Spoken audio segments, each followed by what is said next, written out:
पहले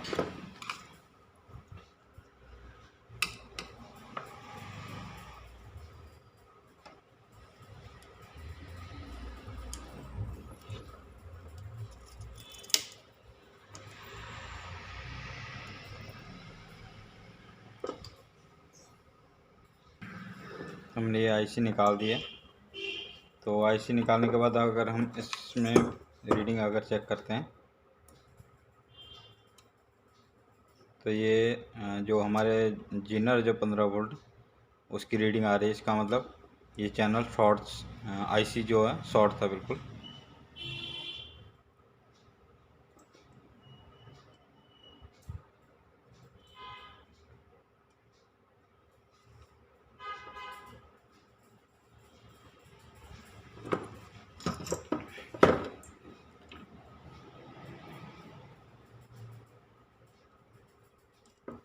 तो अब हम इसमें नया आईसी लगा सकते हैं। इसका मतलब हमारा जो शॉर्टिंग है वो सॉल्व हो गई है। हम नया आईसी लगाने के बाद इसकी रीडिंग जो है चेक करते हैं फिर से कि आगे फिर से कोई शॉर्टिंग तो नहीं है। अगर हम नया आईसी लगाते भी तो हमारा ये डाउट क्लियर हो गया कि जो आईसी है वो ख़राब था और उसके साथ में आगे की जो प्रॉब्लम है वो भी लगभग सॉल्व हो गई है। तो हमने इसको आईसी चेंज कर दिया। तो हम इसको डायोड रीडिंग में चेक कर लेते हैं एक बार।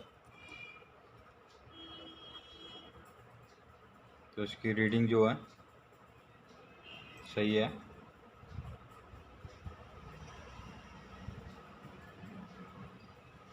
तो ये दो चैनल सेम है।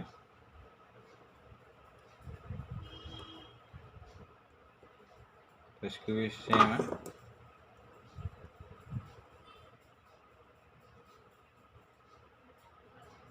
तो ये अभी स्विचिंग है तो इसलिए अभी टाइम ले रहा है। तो ये चैनल का भी ओके है। अब हम इसमें सप्लाई लगा के तो हम इसकी ड्राइव चेक कर लेते हैं।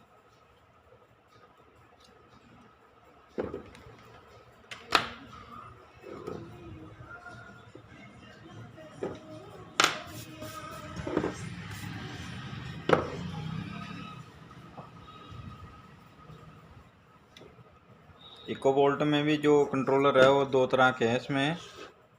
तो इसमें सप्लाई लगाने के बाद पता चलेगा कि एक तो हम जो सेंसिंग TX है वो लगाना ही पड़ता है। तो एक में लगाने की ज़रूरत नहीं पड़ती तो हम उसको ड्राइव चेक कर सकते हैं। तो हम इसलिए पहले सप्लाई नहीं लगाते हैं तो हम डायरेक्ट चेक कर लेते हैं। ये वाले मॉडल में क्यों जो इसको सेंसिंग ज़रूरी है तो जिसके बिना ये ड्राइव बनते नहीं है। तो हम एक बार AC सप्लाई चेक कर लेते हैं।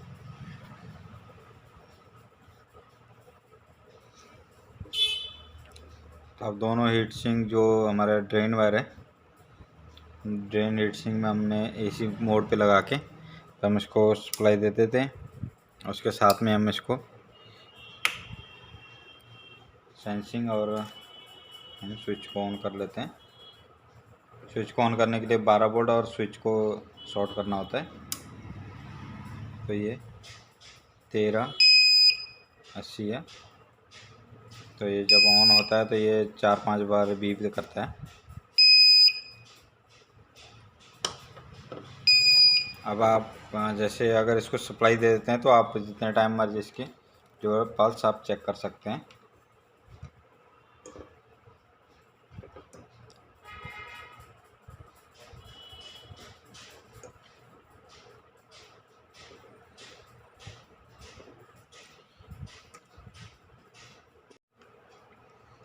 तो इसकी जो गेट पे है और या तो आप PC को उल्टा के चेक कर सकते हैं ना, तो थोड़ा सा ध्यान से देखना पड़ता है इसको। तो यहाँ पे 7.5 है।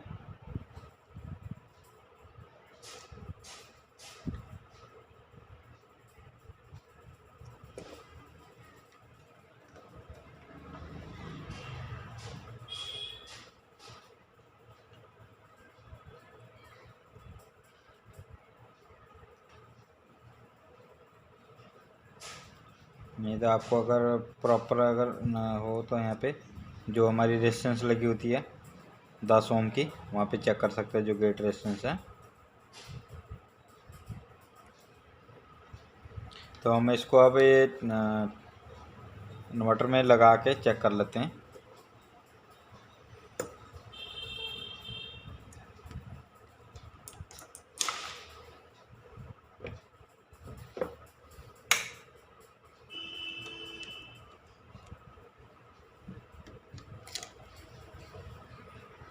इसको सेंसिंग के लिए यहाँ पे जैसे हमने 23.023 को लगाया है, लेकिन इसमें हमने सिर्फ 23.0 हमने यूज़ किया है कि यहाँ पे लगभग 10 वोल्ट बनते हैं, 10 से 12 वोल्ट AC।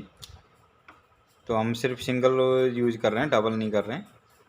तो अगर आपको भी कभी लगाना हो तो जैसे 23.023 या 18.04 जो माइक्रोटेक में या सू कैम्प वगैरह में आते हैं, तो आप वो भी लगा सकते हैं। तो आप वहाँ पे सिर्फ 0.18 या 0.23 यूज करना है आपको। सो हम इसको इन्वर्टर में लगा के प्रॉपर चेक करते हैं। हमने कार्ड लगा दिया इसमें। तो अभी तो इसका जो फ़ैन है ये जल गया पूरी तरह से, ये साइड से ये पूरा हार्ड हो गया। तो इसका जो इसकी जो मोटर है वो भी जल गई है। तो इसलिए अब ये फ़ैन नया लगाना पड़ेगा।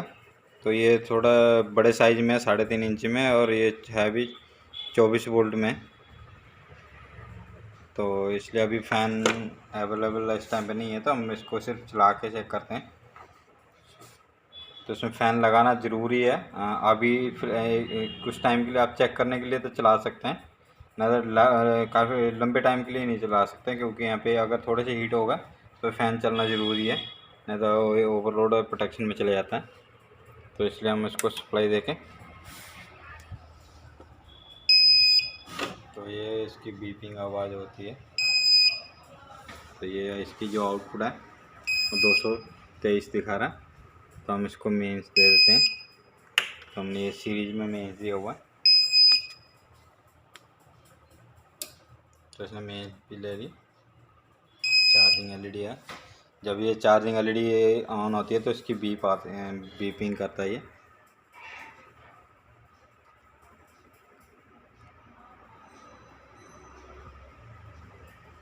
तो ये सीरीज में लगाया हुआ है, इसलिए बल्ब जो है वो हाफ चल रहा है।